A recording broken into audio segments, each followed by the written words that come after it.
Miguel Afrique, c'est le décryptage. L'actualité en continu, mesdames et messieurs. Et là, nous revenons justement sur cette nébuleuse question de l'état des sièges au Nord Kivu et à Ituri. Après toutes ces évaluations, est-ce qu'il y a nécessité de prendre enfin en compte toutes les recommandations qui ont été formulées dans des consultations? La première ministre, elle a conduit une délégation à Goma et là, il y a à recevoir justement les différentes couches politico-sociales pour parler justement de cette question.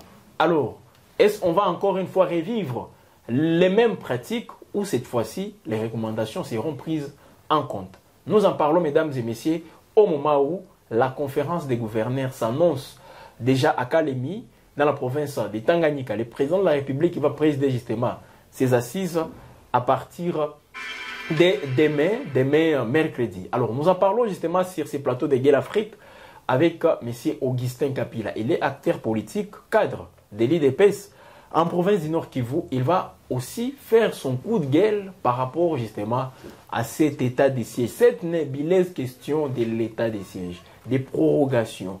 Tantôt on réclame qu'il y ait cette fois-ci la levée. D'autres pensent qu'il faudra maintenant faire une bonne requalification. Augustin Kapila, bonjour. Bonjour. Vous allez bien? Oui, nous allons bien. Toujours sous état des sièges? Bon, toujours sous état des sièges, une période exceptionnelle qui a fait longtemps. Donc voilà, et les Congolais pratiquement du Nord Kivu, et même des Goma en particulier, ne veulent plus parler d'état des sièges. Mais là, n'êtes-vous pas en train de généraliser sur une opinion? Et pourtant, nous savons tous qu'il y a d'autres qui sont pour les maintiens. On les a vus à l'aéroport lors de l'accueil de la première ministre. Ils étaient là, oui, avec des banderoles, maintien de l'état des sièges, des mandats même qui est un renforcement justement en termes de moyens pour que les autorités militaires arrivent à nous apporter des bons résultats. Bon, l'état des sièges, au fait, c'était parmi des solutions pour restaurer la paix partout au Nord Kivu. C'était une idée géniale que le chef de l'État avait mise en place selon notre constitution. C'était avec un objectif bien précis, de restaurer l'autorité de l'État partout au Nord Kivu. Oui. Mais 3 ans après, nous avons constaté qu'en tout cas, sur les plans sécuritaires, l'état des sièges n'a pas été à la hauteur. Ça, il faut le dire comme ça, sans avoir froid aux yeux, parce qu'il y a certaines personnes qui sont en train de cajoler les autorités. L'état des sièges, en montrant que non, l'état des sièges a fait quand même une bonne chose, mais par rapport à la sécurité, en tout cas, la mission principale, c'était de restaurer la paix. Et lorsqu'on donne la responsabilité aux militaires, c'est-à-dire c'est le dernier rempart pour remettre la paix. Mais 3 ans après, nous avons constaté qu'en tout cas, du point de vue sécuritaire, l'état des sièges a échoué pratiquement. Qu'est-ce qui a bloqué, qu'est-ce qui a empêché aux militaires d'atteindre cet objectif de restaurer la paix dans l'est de la RDC? Parce qu'il faudra préciser aussi que ce n'est pas seulement la province du Nord Kivu, en Ituri aussi, c'est la même mesure qui est en vigueur. Oui, bon, qu'est-ce qui a empêché? Oui, c'était quoi le blocage? Pourquoi les militaires n'ont pas réussi? Mais c'est ça donc la question que nous tous nous sommes en train de nous poser. Pourquoi les militaires n'ont pas réussi à remettre la paix partout? Bon, nous sommes dans une guerre qui nous est imposée, oui, et toutes les tactiques possibles. Je crois que le gouvernement, après que l'état des sièges a été instauré, en tout cas le gouvernement central avait donné tout aux autorités de l'état des sièges. Il ne manquait absolument rien pour remettre la paix partout. Bon, malheureusement, nous avons constaté que rien n'a marché du point de vue sécuritaire. Alors, je ne peux pas savoir pourquoi les militaires n'ont pas réussi à restaurer la paix partout, parce qu'aujourd'hui, l'état des sièges, au fait, il n'y a que la ville de Goma, ville de Beni, ville de Butembo, et les territoires de Walikale, pratiquement, qui sont sous état de siège. Mais le reste des territoires, aujourd'hui, sont entre les mains de l'ennemi. Alors que les Congolais avaient fait confiance aux autorités de l'état de siège militaire qu'ils pouvaient absolument remettre la paix partout. Mais ce qui s'est passé, au fait, nous n'avons pas compris qu'est-ce qui s'est passé juste. Et lorsqu'il y a déjà un gouverneur militaire qui ne contrôle pas les opérations militaires sur terrain, Ça devait quand même... Ça fait partie de la réqualification peut-être. Bien sûr, parce que le gouverneur que nous avons aujourd'hui, il est comme un gouverneur civil. Lui, il est là que pour l'administration civile. Mais ce qui se passe sous terrain, de ce passé militaire, lui, il ne connaît absolument rien. Voilà ce qui fait à ce qu'aujourd'hui, les choses n'avancent pas et le peuple en a marre avec cet état de siège qui a beaucoup perdu. Alors, les autorités au niveau national, pensez-vous qu'elles sont de même avis que vous, disant que l'état de siège a échoué? Et s'ils sont de même avis que vous, pourquoi maintenir pendant plus de 3 ans cette mesure exceptionnelle? Bon, c'est pourquoi la Première ministre était venue avec une délégation. Oui, ce n'est pas la première fois que nous voyons une délégation pareille. Les membres du gouvernement et les députés nationaux, c'est pour faire une dernière évaluation. C'est ce qu'on nous a dit, pour un peu maintenant prendre une décision. On vous a dit que c'est la dernière décision, c'est la dernière évaluation. Mais c'est ça. Donc ils ont fait juste allusion aux travaux de la table ronde qui était tenue à Kinshasa par rapport à cet état exceptionnel. Et maintenant, en tout cas, ils nous rassurent que voilà, c'est pratiquement la dernière fois qu'on vient évaluer, en fait, de trouver une solution. Mais ce que nous avons trouvé quand même, ce qui n'a pas plu à nous autres, c'est dire que lorsque la Première ministre est venue pour évaluer, il y a une somme d'argent qui a été débloquée pour corrompre certaines couches sociales à pouvoir maintenir l'état de siège. Oui, nous avons eu les échos, nous sommes informés sur tout ce qui s'est passé dans la ville de Goma. Mais quand même... On a donné de l'argent à certaines couches, certaines couches sociales. pour qu'elles viennent manifester et être reçues par la Première ministre pour dire oui, nous sommes pour l'état de siège, il y a des avantages, tout ça. Vous avez vu vous-même à l'aéroport, les gens qui avaient des calicots pour dire maintien, mais différent avec le peuple. Ils sont libres aussi d'émettre leur opinion. C'est différent avec s'ils trouvent que l'état de siège, il y a des avantages dans cet état de siège, ils sont libres d'émettre leurs opinions, tout comme vous aussi, vous vous dites, l'état de siège a échoué, il faut lever l'état de siège. C'est la démocratie. Oui, c'est la démocratie. Pourquoi vous dites qu'on était corrompus? C'est parce que nous avons le preuve possible, nous avons été informés de tout et de rien. Oui. C'est-à-dire l'argent a été débloqué pour corrompre certains individus que vous connaissez ici dans la ville, qui étaient à l'aéroport avec des calicots, des banderoles pour dire maintien de l'état de siège. Alors que déjà au niveau de Kinshasa, les autorités ont déjà compris une chose, qu'il faut prendre une autre mesure, ou soit requalifier, ou soit lever totalement. Et c'est ce que le peuple est en train d'attendre. Mais en parlant de la réqualification pour les acteurs politiques ici en province du Nord Kivu, une opinion pense que c'est une façon pour ces acteurs politiques de se retrouver aussi. Au lieu de se focaliser toujours sur la levée, vous parlez de la réqualification pour que vous puissiez être là. Les ministres, non, les gouverneurs militaires, comme gouverneur toujours, et puis qu'il y ait un gouvernement. C'est une formule qui fait débat aussi toujours ici au Nord Kivu. Alors là, c'est une façon maintenant pour les acteurs politiques, peut-être que vous êtes, pour vous retrouver aussi à la gestion de la province. Bon, ce n'est pas question de se retrouver comme tel, parce que nous devons quand même faire la part des choses. Et chacun a ses responsabilités et les rôles qu'il joue. Oui. Parce que les politiques, en fait, bon, ils doivent jouir de cette politique-là. Et que les militaires s'occupent uniquement des opérations militaires. Parce qu'un militaire qui connaît le rôle principal que notre Constitution lui a donné, c'est celui de défendre l'intégrité du territoire national. Il n'est pas fait pour être gouverneur, ou soit maire, ou soit bourgmestre.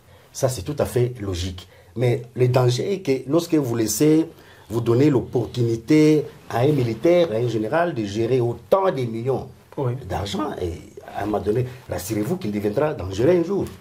C'est la crainte que vous avez. C'est une crainte que nous avons. D'autre part aussi, l'état de siège pratiquement est venu tuer la politique au Nord Kivu et même en Ituri. Ah bon? Oui, parce que les politiques que nous sommes, nous devons jouer notre rôle convenablement, comme politique. Mais vous le faites. Je vous reçois dans cette émission, pendant l'état de siège. Vous faites des activités politiques, des matinées au sein de votre parti, pendant cet état de siège, et personne n'est là pour vous interdire de le faire.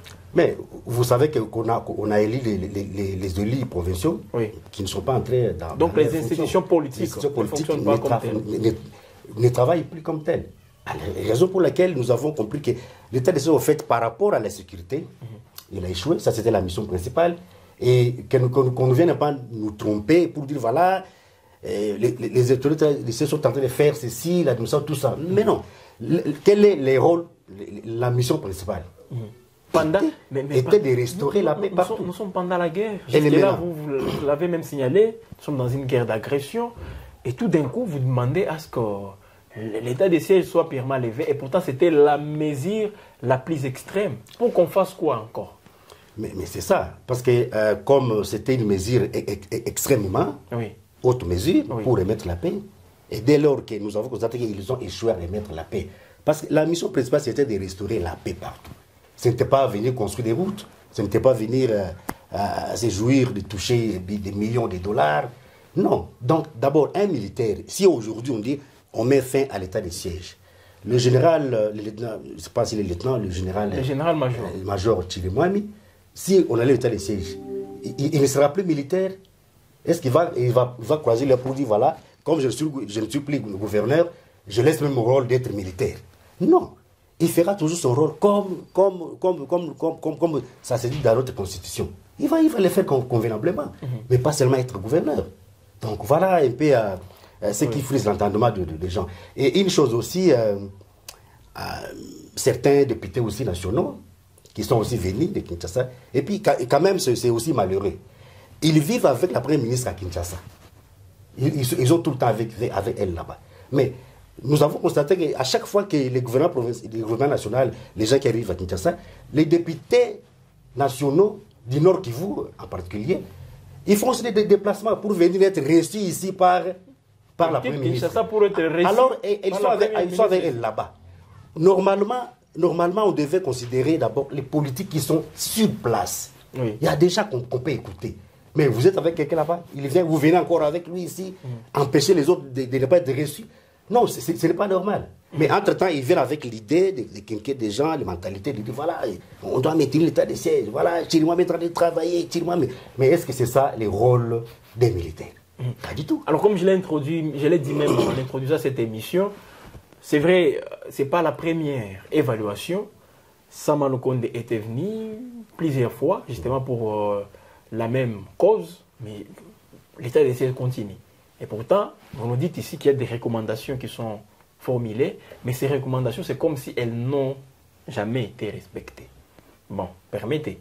Alors, qu'est-ce qui vous pousse, vous, personnellement, ou soit qu'est-ce qu'il faut faire pour que les recommandations données à la première ministre, Judith Suminwa, cette fois-ci, qu'elles soient prises en compte et peut-être que l'état de siège soit levé, ou comme vous parlez aussi de la requalification, qu'on puisse un tout petit peu le faire avec une hauteur beaucoup plus considérable. Bon, nous espérons que cette fois ici, toutes les recommandations qu'on a données ici, et la Première ministre pourra en tenir compte et faire rapport au président de la République, qui va prendre une décision. Chaque fois, on fait toujours rapport au président de la République. Peut-être c'est le président qui insiste toujours avec le maintien de cette mesure. Non, le problème, d'abord, je parle d'abord des problèmes du Nord Kivu, par exemple. Parce que si on enlève directement l'état de siège, c'est-à-dire, nous revenons où les députés doivent élire les gouverneurs civils. Pendant qu'une partie du Nord Kivu et Massissi occupée. Mais il y a des députés qui sont là. C'est de l'ancienne législative. Voilà. Donc, on a reconduit en attendant que les élections soient organisées dans ces contrées. C'est pourquoi j'ai dit qu'il y a un problème au Nord Kivu. Parce que ne vous en faites pas, les chefs de l'État est au courant de tout ce qui se passe, surtout au gouvernement provincial, avec les guerres tribalo-ethniques que vous connaissez, sur la gestion de la province. Mais à mon humble avis, les chefs de l'État ne peuvent pas prendre directement une mesure de lever totalement. Voilà pourquoi on parle d'une requalification.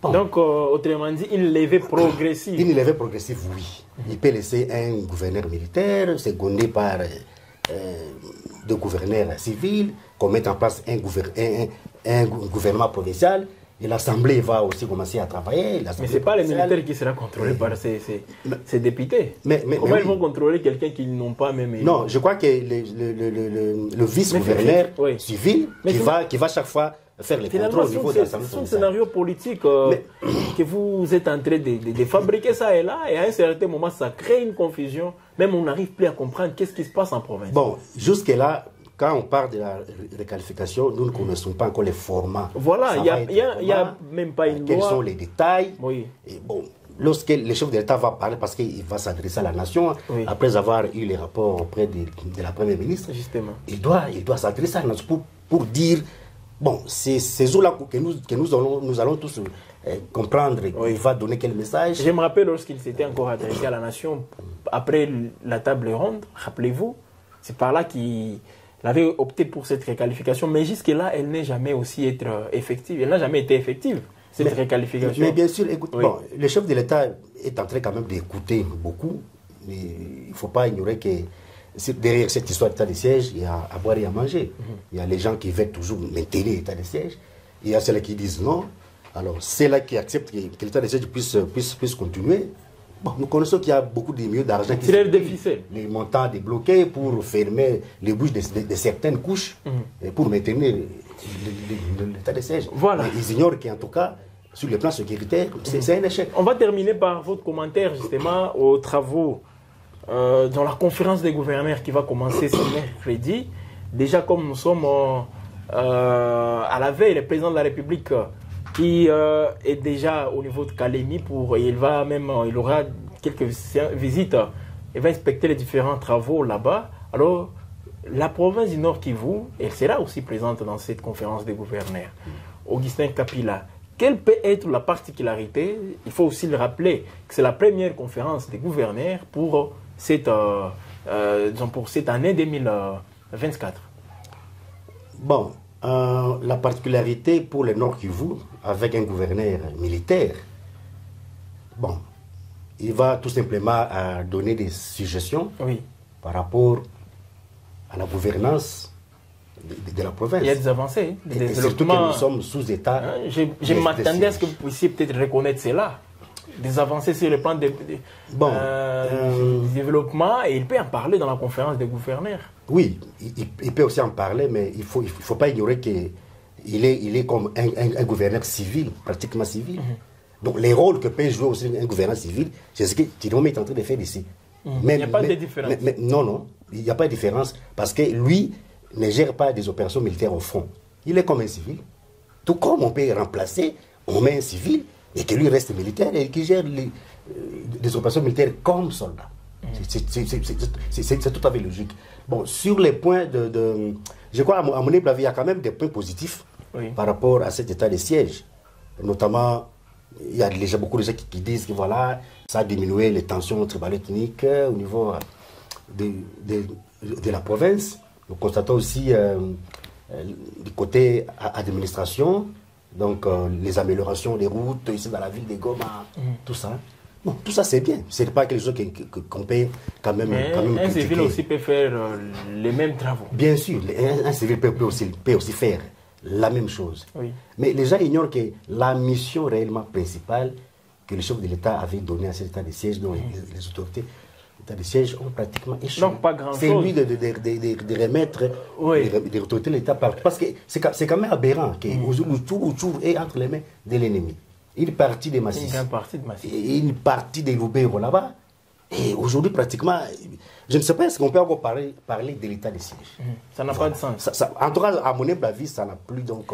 Voilà, alors nous terminons. Je retiens tout simplement de vous, cette conférence, vous ne voyez pas beaucoup de particularités. Ce sont des travaux routiniers qui vont bien sûr intervenir sous bien sûr la présidence du chef de l'État Félix Tshisekedi. Augustin Kapila, nous sommes en train de terminer. Je vous dis sincèrement merci justement d'avoir honoré notre invitation pour parler encore une fois de cette nébuleuse question qui fait toujours débat. C'est moi qui vous remercie davantage parce que lorsque vous donnez à quelqu'un cette opportunité, c'est pour donner un peu quelques idées par rapport au sujet d'actualité. Mais ce que je vais dire ici est que les gens ils sachent très bien que l'état de siège doit être levé totalement. S'il n'est pas levé totalement, comme les autres demandent qu'on puisse élever ça progressivement, on peut requalifier l'état de siège.